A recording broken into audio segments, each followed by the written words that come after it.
हैदराबाद में उस्मानिया यूनिवर्सिटी के arts college के बाहर मुख्तलिफ तलबा तंजीमों ने एहतजाज किया। मुजाहिरीन ने नई दिल्ली में एहतजाज करने वाले तलबा पर पुलिस कार्रवाई की मजम्मत करते हुए शदीद नारेबाजी की। तलबा ने इल्ज़ाम लगाया कि नीट पेपर लीक मामले की जिम्मेदारी मरकजी वज़ीर तालीम धर्मेंद्र प्रधान पर आयद होती है और बीजेपी की क़ियादत वाली NDA हुकूमत से मुतालबा किया कि उन्हें फौरी तौर पर ओहदे से बरतरफ किया जाए।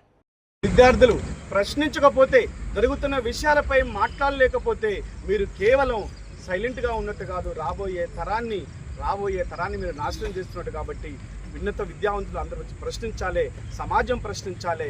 ఆనాటి రాజకీయాలు ఈనాడు లేవు.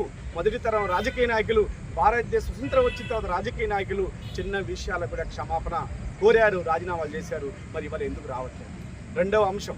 రెండవ అంశం ఇక్కడ జరుగుతున్నది. వాళ్ళ సోనం యొక్క డిమాండ్లో ₹1 కోటి ఎక్స్గ్రేషియా ఇవ్వమంటున్నారు. సోనం ఏం ఉత్తగా ఇవ్వమంటలేదు. ₹1 కాదు, 100 కోట్ల ఇచ్చిన కన్న తల్లిదండ్రుల యొక్క పుత్రశోకాన్ని, పిల్లలు లేనటువంటి ఆ బాధని ఎవరూ తీసుకురాలనేటువంటిది. మొత్తం పరీక్షలపై మీరు పార్లమెంట్ వేదికగా ఒక శ్వేతపత్రం ప్రకటించాలి.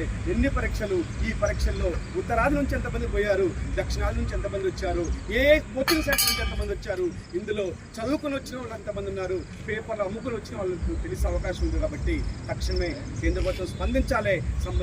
స్పందించడంతో పాటు సోనం ఆరోగ్యానికి పూర్తి స్థాయిలో బాధ్యత తీసుకొని సోనం డిమాండ్ చేస్తున్న డిమాండ్ను నెరవేర్చడానికి కేంద్ర ప్రభుత్వం ముందుకు రావాలని చెప్పి విద్యార్థుల నుంచి నేను విజ్ఞప్తి చేస్తూ డిమాండ్ చేస్తున్నాను.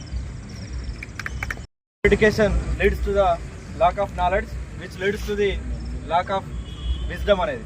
ఈరోజు దేశంలో ప్రధానిగా ఉన్న వాళ్ళు ఏం చదువుకున్నారని ఒక ఆర్టీఐ ఏజెంట్ అప్లికేషన్ అడిగితే, ఒక ఆర్టీఐ కార్యకర్త అప్లికేషన్ అడిగితే ఈరోజు చెప్పలేని పరిస్థితి ఉన్న కారణంగానే కోట్లాది మంది విద్యార్థులు వాళ్ళ జీవితాల కోసం కష్టపడి చదువుకొని రాసినటువంటి నీట్ పేపర్ లీకేజ్ జరిగితే ఈరోజు మౌనంగా ఉంటున్న పరిస్థితి కనిపిస్తూ ఉంది. ఇక్కడికి వచ్చిన విద్యార్థులు, ఇప్పుడు ఒక మిత్రుడు చెప్తున్నట్టుగా, ఒక టాప్ ర్యాంకర్ స్టూడెంట్ ఫస్ట్ అటెంప్ట్లో 600+ మార్క్స్ తెచ్చుకుంటే సెకండ్ అటెంప్ట్కి వచ్చేసరికి దాన్ని పడిపోయిన పరిస్థితి, చాలా మంది సూసైడ్ చేసుకున్న పరిస్థితి. కాబట్టి ఇంతమంది విద్యార్థులు ఈరోజు ప్రాణాలు కోల్పోతూ ఉంటే, ఇంతమంది విద్యార్థుల జీవితాలకు సంబంధించిన ఒక ఎగ్జామ్ క్రెడిబిలిటీగా ఈరోజు NTA national testing agency conduct